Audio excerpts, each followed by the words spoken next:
Hello बच्चों, कैसे हो आप लोग। आशा और उम्मीद करता हूँ स्वस्थ होंगे, मस्त होंगे। जहाँ भी होंगे ज़बरदस्त तरीके से आप अपनी तैयारी कर रहे होंगे। दोस्तों, आज हमारा टॉपिक है अव्यय। अव्यय को ही आभिकारी कहा जाता है। अव्यय कहो या आभिकारी कहो। तो जैसे कि आप लोग विकारी शब्दों को पढ़े होंगे, है ना। हमने विकारी शब्दों को पढ़ा दिया है। विकारी शब्दों की संख्या भी 4 होती है और अविकारी शब्दों की संख्या भी क्या होती है, 4 होती है। अविकारी शब्दों की भी संख्या 4 होती है। ये जो विकारी 4 होते हैं उसमें कौन आता है, संज्ञा होता है ना, सर्वनाम होता है, संज्ञा होता है, और क्या होता है, सर्वनाम होता है, विशेषण होता है, क्या होता है, विशेषण, और क्या होता है, क्रिया होता है। ये चारों क्या होते हैं, आपके विकारी होते हैं। संज्ञा, सर्वनाम, विशेषण और क्रिया, है ना। ये चारों विकारी होते हैं। अब हमको आज अविकारी शब्दों को पढ़ना है और अविकारी शब्दों की संख्या भी कितनी होती है, 4 होती है। अविकारी शब्दों की संख्या या अव्यय की संख्या भी कितनी होती है, 4 होती है। वो कौन है, आपका एक क्रिया विशेषण अव्यय होता है, एक संबंध बोधक अव्यय होता है, एक समुच्चय बोधक अव्यय होता है और एक विस्मयादिबोधक अव्यय होता है। बारी बारी से इन चारों को हम पढ़ेंगे। पहले हम पढ़ते हैं क्रिया विशेषण अव्यय के बारे में। क्रिया विशेषण आप जानते हो, क्रिया विशेषण नाम से ही पता चल रहा है। वे शब्द जो क्रिया की विशेषता बतलाते हों उनको हम कहेंगे क्रिया विशेषण, है ना। तो वो हो जाएंगे आपके क्रिया विशेषण अव्यय। यहाँ पर दिया गया है क्रिया विशेषण। जो शब्द क्रिया की विशेषता बतलाते हैं उन्हें क्रिया विशेषण कहते हैं। और इसका उदाहरण दिया गया है यहाँ पर, घड़ी धीरे धीरे चलती है। देखिए दोस्तों, चलना, दौड़ना, टहलना, ये सब क्या है, क्रिया है ना। चलना, अगर धीरे धीरे कोई चलेगा तो चलने की विशेषता होगी कि चल कैसे रहा है, धीरे धीरे, है ना। दौड़ कैसे रहा है, धीरे धीरे, है ना। अब मुस्कुराने की विशेषता, मुस्कुरा कैसे रहा है, मंद मंद मुस्कुरा रहा है। तो जो आपका क्रिया विशेषण होता है वो क्रिया की विशेषता बतलाता है। यहाँ घड़ी धीरे धीरे चलती है तो यहाँ पर क्रिया क्या है, चलना है। चलना क्रिया है और चलने की विशेषता क्या है, धीरे धीरे। आगे कह रहा है घोड़ा तेज दौड़ता है। यहाँ पर दौड़ना क्रिया है और इस दौड़ने की विशेषता क्या है, ये तेज, है ना। वैसे ही आपका तीसरा विकल्प है गीता मंद मंद मुस्कुराती है। अब गीता मुस्कुराती है, मुस्कुराना क्या है, क्रिया है, और कैसे मुस्कुराती है, मंद मंद मुस्कुराती है ना। तुम वहाँ क्या कर रहे हो, तुम वहाँ क्या कर रहे हो, तो इसमें क्या हो जाएगा दोस्तों ना, तुम वहाँ क्या कर रहे हो। अगर ऐसे आपका दिया गया है तो क्या कर रहे हो, यहाँ पर करना क्या है, कर रहे, यही क्या है, क्रिया है। और कर रहे की विशेषता क्या है, वहाँ है। वहाँ आपका स्थान दिखा रहा है ना, इसलिए ये स्थान बोधक क्रिया विशेषण हो जाएगा। आप इसको लेकर के कंफ्यूज होंगे, वहाँ आपका क्रिया विशेषण है या नहीं है दोस्तों। स्थान को दिखा रहा है इसलिए वह क्या होगा, स्थान बोधक क्रिया विशेषण होगा। अब देख लेते हैं क्रिया विशेषण के भेद। क्रिया विशेषण के भेद देख लेते हैं। क्रिया विशेषण के भेद होते हैं 4 और चारों भेद दिए गए हैं यहाँ पर, है ना। कौन कौन सा भेद है आपका, तो यहाँ पर दिया गया है एक रीतिवाचक क्रिया विशेषण होता है। यहाँ पर रीत का मतलब होता है ढंग या तरीका, ढंग या तरीका, है ना। दूसरा होता है स्थान वाचक क्रिया विशेषण। अभी जैसे ऊपर वहाँ कहा गया ना, वहाँ का मतलब कोई स्थान होगा तो वह आपका स्थानवाचक क्रिया विशेषण था। काल मतलब समय को दर्शाएगा तो कालवाचक क्रिया विशेषण। परिमाण ये वजन को दर्शाएगा, मात्रा को दर्शाएगा, है ना, वजन या मात्रा को दर्शाएगा तो वह आपका परिमाणवाचक क्रिया विशेषण होगा। अब इन चारों को पढ़ते हैं पहले, है ना। टॉपिक बहुत बड़ा नहीं है दोस्तों, बस यही 4 पढ़ने के बाद 3 और पढ़ना है ना। 4 पढ़ने के बाद 3 और पढ़ना है। ये देखिए आपका रीतिवाचक क्रिया विशेषण। रीतिवाचक क्रिया विशेषण दोस्तों क्या होता है, रीत का मतलब होता है ढंग या तरीका, है ना। या विधि, है ना, जो शब्द क्रिया के होने की रीति मतलब ढंग या तरीका या विधि को बताते हैं, उन्हें हम क्या कहते हैं? रीतिवाचक क्रिया विशेषण कहते हैं, है ना। अब देखिए हमारा जो पहला उदाहरण है, इसमें थोड़ी सी गलती है। रवि पढ़ता है, रवि तेज पढ़ता है, ऐसे कह दें रवि धीरे धीरे पढ़ता है।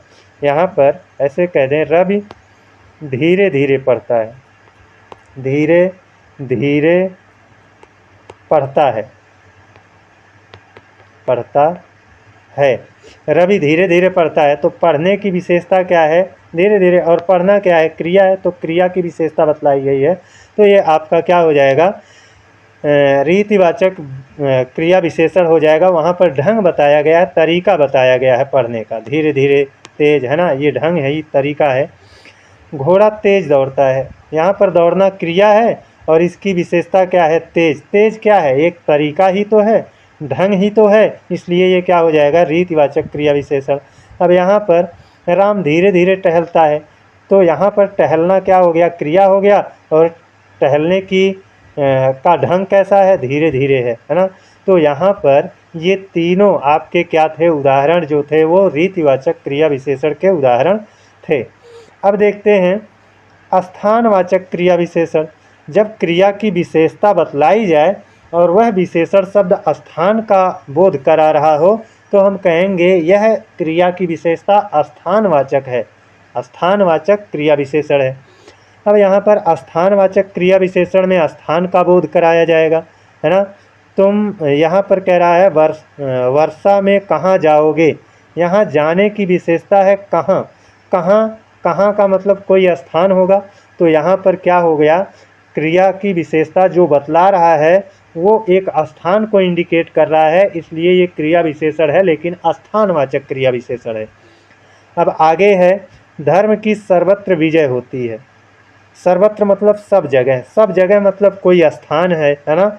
तो ये एक तरह से स्थान का को बोध करा रहा है, इसलिए ये सर्वत्र भी क्या होगा? स्थानवाचक विशेषण होगा। और क्रिया की विशेषता बतला रहा है, इसलिए स्थानवाचक क्रिया विशेषण होगा।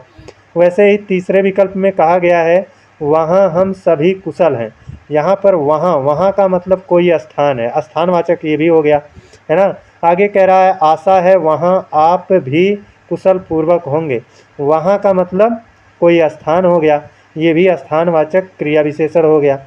आगे है सीता ने कहा जहाँ राम रहेंगे वहीं मैं भी रहूँगी। अब यहाँ जहाँ मतलब भी एक स्थान हो गया, वहाँ मतलब वहीं मतलब भी एक स्थान हो गया। तो जहाँ और वहीं ये दोनों ही स्थान को दिखा रहे हैं, तो ये दोनों आपके स्थानवाचक क्रिया विशेषण हो जाएंगे। अब देखते हैं कालवाचक। कालवाचक क्रिया विशेषण में काल का मतलब क्या होता है दोस्तों? काल का मतलब होता है समय। काल का मतलब क्या होगा? समय होगा, अर्थात ऐसा शब्द इस्तेमाल होगा जो क्रिया की विशेषता तो बतलाएगा, लेकिन वह समय को इंडिकेट करता होगा। दिल्ली कब जाओगे? कब का मतलब समय ही है ना। दिल्ली कब जाओगे? जाने की विशेषता है कब, और ये जो कब है, जाने की विशेषता क्या है दोस्तों? कब है ना। और ये कब क्या है? एक समय को दर्शा रहा है ना। ये कब समय को दर्शा रहा है। सदा सत्य बोलो और प्रसन्न रहो। सदा मतलब ये भी समय ही है ना। देवदंत परसों जरूर आएंगे। परसों ये क्या है? समय है ना। तो यहाँ पर समय को दर्शाया गया है और सब के सब क्रिया की विशेषता बतला रहे हैं, इसलिए कालवाचक क्रिया विशेषण होंगे। अब परिमाणवाचक को देख लेते हैं। परिमाणवाचक में क्या होता है कि वजन या मात्रा को दर्शाता है ना। गिनती को नहीं, वजन को। जैसे कहा जाता है बंगाल में पटसन बहुत होता है। इस बहुत का मतलब क्या है? मात्रा में ज़्यादा ना, वजन में ज़्यादा, मात्रा में ज़्यादा। तो बंगाल में पटसन बहुत क्या है? विशेषता बतला रहा है किसकी? क्रिया की, है ना। क्रिया की विशेषता बतला रहा है, और ये क्रिया की विशेषता जब बतला रहा है तो ये वजन को दर्शा रहा है, इसलिए ये परिमाण होगा। ये वजन को दर्शा रहा है, मात्रा को दर्शा रहा है, इसलिए ये क्या होगा? परिमाणवाचक क्रिया विशेषण आपका होगा। आगे है कम बोलो। कम का मतलब क्या? मात्रा ही तो है। अधिक उपजाओ। अधिक का मतलब वजन या मात्रा ही है, थोड़ा खाओ, थोड़ा का मतलब आपका वजन ही है, मात्रा ही है। खूब चबाओ, खूब का मतलब ज़्यादा मात्रा में, है ना। तो यहाँ पर आपके परिमाणवाचक क्रिया विशेषण थे।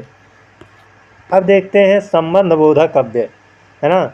संबंध को दर्शाएगा, संबंध बताएगा, एक संज्ञा का दूसरे संज्ञा से संबंध दर्शाएगा, है ना। या फिर एक संज्ञा का दूसरे सर्वनाम से संबंध दर्शाएगा। वह बाजार की ओर गया है ना। वह कोई व्यक्ति है, बाजार कोई स्थान है, इन दोनों के बीच संबंध को दर्शा रहा है की ओर, है ना। वह कोई व्यक्ति होगा, बाजार कोई स्थान होगा, और इन दोनों के बीच संबंध को दर्शा रहा है की ओर, इसलिए क्या हो जाएगा, की ओर क्या होगा आपका, संबंध को दर्शा रहा है, इसलिए ये होगा संबंध बोधक अव्यय, है ना। संबंध बोध। मैं घर से दूर पहुंच गया था। अब यहाँ पर देखिए दोस्तों, मैं का मतलब कोई व्यक्ति है ना। घर, घर एक स्थान है, इन दोनों के बीच यहाँ पर दूर से दूर के द्वारा संबंध को दर्शाया गया है ना। संबंध को दर्शाया गया है, तो से दूर क्या हो जाएगा, संबंधवाचक विशेषण, संबंधवाचक अव्यय हो जाएगा। ये विशेषण नहीं है दोस्तों, विशेषता नहीं बतला रहा है, केवल संबंध को दर्शा रहा है ना। इसलिए ये विशेषण नहीं है, लेकिन संबंध को दर्शा रहा है, तो संबंध बोधक रहेगा वो। और संबंध बोधक जो होते हैं, संबंध को जो बताते हैं, वो अपरिवर्तित होते हैं, है ना। उनमें परिवर्तन नहीं होता है, इसलिए वो क्या कहलाते हैं, अव्यय कहलाते हैं। अब देखिए यहाँ पर कह रहा है मेरे मकान के आगे शिव जी का मंदिर है। मेरे मकान और शिव जी, इन दोनों के बीच संबंध को दर्शाने वाला जो शब्द है के आगे क्या है, संबंध को दर्शा रहा है, इसलिए यह संबंध बोधक होगा। और अब इसमें परिवर्तन होगा, के आगे का स्त्रीलिंग बनाओ, इसका बहुवचन बनाओ, नहीं होगा ना, तो इसीलिए तो ये अव्यय है, इसीलिए ये अविकारी शब्द है ना। अब बढ़ते हैं आगे, देखो कह रहा है समुच्चय बोधक अव्यय। समुच्चय बोधक, समुच्चय का मतलब समूह बनाना, समूह का मतलब इकट्ठा करना, दो संज्ञाओं को जोड़ देगा, है ना, इकट्ठा कर देगा, या दो वाक्यों को जोड़कर इकट्ठा कर देगा।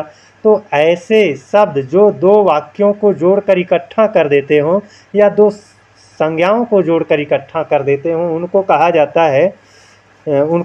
जाता है समुच्चय बोधक, है ना। यानी वो समूह बना रहे हैं, है ना, एक एक को जोड़कर इकट्ठा कर रहे हैं। सोहन और मोहन, यहाँ सोहन एक व्यक्ति है, दूसरा मोहन है, इन दोनों को जोड़ रहा है ना, जोड़ रहा है, इसलिए ये क्या हो जाएगा, जोड़ने का काम कर रहा है, इसलिए ये समुच्चय बोधक हो जाएगा, है ना दोस्तों। अब सोहन और मोहन सच्चे मित्र हैं, है ना। ये कह रहा है नहा धो लो और खाना खाओ। यहाँ पर नहा धो लो एक वाक्य है, खाना खाओ ये दूसरा वाक्य है, इन दोनों वाक्यों को जोड़ रहा है कौन, और, तो और हो गया आपका समुच्चय बोधक अव्यय। अब यहाँ तीसरे में है माँ ने कहा कि आज मुझे घर से कहीं नहीं जाना है। माँ ने कहा एक वाक्य है, आज मुझे घर से कहीं नहीं जाना है ये दूसरा वाक्य है, और दोनों को जोड़ा गया है कि, है ना, का पर छोटी की मात्रा की के द्वारा जोड़ा गया है, इसलिए ये कि भी क्या हो जाएगा, आपका समुच्चय बोधक अव्यय हो जाएगा। वैसे ही तथा भी आपका क्या होता है, समुच्चय बोधक, तथा भी आपका समुच्चय बोधक अव्यय होता है, इसलिए ये भी आपका क्या होता है, समुच्चय बोधक अव्यय होता है ना। किंतु ये भी आपका समुच्चय बोधक अव्यय होता है, परंतु, है ना, ये भी आपका समुच्चय बोधक अव्यय होता है दोस्तों। आगे कहा गया है विस्मयादि बोधक अव्यय। विस्मय, विस्मय का मतलब है कि आश्चर्य, आश्चर्य, है ना, आश्चर्य प्रकट करने वाले शब्द अव्यय होते हैं, क्योंकि उनको भी एक वचन से बहुवचन नहीं बनाया जा सकता, उनको भी पुल्लिंग से स्त्रीलिंग नहीं बनाया जा सकता, इसलिए विस्मय उत्पन्न करने वाले जो शब्द होते हैं वो भी समुच्चय, वो भी आपके अव्यय होते हैं। विस्मय उत्पन्न करने वाले शब्द भी क्या होते हैं, अव्यय होते हैं। जो अव्यय शब्द विस्मय, हर्ष, शोक, घृणा आदि तीव्र मनोभावों को व्यक्त करते हों उसने विस्मयादि बोधक अव्यय कहते हैं। विस्मय मतलब आश्चर्य कौन, जैसे आश्चर्य के द्वारा अरे, अरे राम, हे राम, काश, वाह, ये क्या है विस्मय। हर्ष मतलब हंसी, है ना। आह, वाह वाह, जैसे कोई अच्छा खाना बना हो तो कहेंगे आह, बड़ा मस्त खाना बना है। वाह वाह, बड़ा स्वादिष्ट था। शाबाश, तुम जीत गए। यानी जब खुशी मिलती है तब आपके ये विस्मय सूचक शब्द प्रयोग में लाए जाते हैं और ये अव्यय होते हैं, है ना। अव्यय मतलब ऐसा, अव्यय, अव्यय का को तोड़ोगे तो आ धन व्यय, आ मतलब नहीं, व्यय मतलब खर्च हो, जो खर्च ना हो तो वही नहीं खर्च होते हैं जिनका हम स्त्रीलिंग पुल्लिंग नहीं बना सकते, मतलब स्त्रीलिंग से पुल्लिंग नहीं बना सकते, एक वचन से बहुवचन नहीं बना सकते, वो आपके खर्च नहीं होते हैं, इसीलिए वो अव्यय कहलाते हैं। शोक, शोक को कौन, जैसे कहेंगे ओह, अरे बाप, बाप रे, त्राही त्राही, ये सब क्या होते हैं, शोक यानी कहने का मतलब गम पैदा करते हैं। जैसे कोई कहे ओह, मतलब वह दुख में है। अरे नहीं, ऐसे कहें बाप रे, मतलब दुख में है। त्राही त्राही मतलब दुख में है ना। घृणा का मतलब जहाँ पर आपको देखकर घृणा हो, है ना, जैसे छी छी, है ना, छी छी कहा जाए और हट कहा जाए, अरे कहा जाए, तो छी छी, हट, अरे, ये सब क्या होते हैं, घृणा को पैदा करते हैं। तो ये आपके क्या हो जाएंगे, घृणा सूचक। अब इनको लेकर के वाक्य बना दिया जाए, अरे राम, मुझे भी संभालो, है ना, ऐसे कह दिया जाए। हे राम, दुख दूर करो, ऐसे कह दिया जाए, है ना। काश वह मेरे साथ होता, है ना, ऐसे कह दिया जाए। तो वाक्य प्रयोग आपका आप कर सकते हो।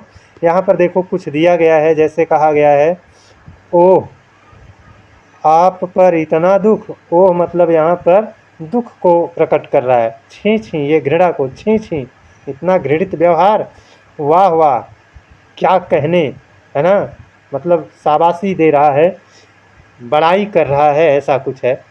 अरे, तुम पढ़ लिख कर भी गाली देते हो, यहाँ पर क्या हो रहा है, आश्चर्य हो रहा है कि पढ़ा लिखा व्यक्ति भी गाली दे रहा है ना। तो ऐसे ही आपके ये विस्मयादिबोधक अव्यय होते हैं। तो आपको आज हमने क्या पढ़ाया, आपको हमने आज अव्यय पढ़ाया। अव्यय के अंतर्गत 4 आते हैं और मैंने आपको चारों पढ़ा दिया है दोस्तों, है ना। अव्यय के अंतर्गत चारों आते हैं। क्रिया विशेषण अव्यय आता है, क्रिया विशेषण अव्यय आता है, समुच्चय बोधक आता है, संबंध बोधक आता है, समुच्चय बोधक, विस्मय बोधक, सबको हमने पढ़ा दिया है। एक अपने नोट्स से मैंने इसको आपको पढ़ाया है। आप चाहते हैं तो नोट्स भी बना सकते हैं और इसका रिवीजन कर सकते हैं। और रिवीजन करेंगे ना, 2 बार 3 बार इसको रिवाइज करेंगे तो निश्चित तौर पर आपका दिमाग खुलेगा और आपका ज्ञान बढ़ेगा। नई नई चीज़ों को सीखने में आप बहुत सहजता महसूस करेंगे। और इसके लिए दोस्तों कल प्रश्नोत्तरी मैं लेकर के आऊँगा, उस प्रश्नोत्तरी से आप लोग ज़रूर जुड़ना, बहुत कुछ सीखने को उसमें भी मिलेगा। तो आज के लिए दोस्तों बस इतना ही। अगले दिन आप लोगों से फिर एक नए वीडियो में मिलेंगे। तब तक के लिए जय हिंद, वंदे मातरम।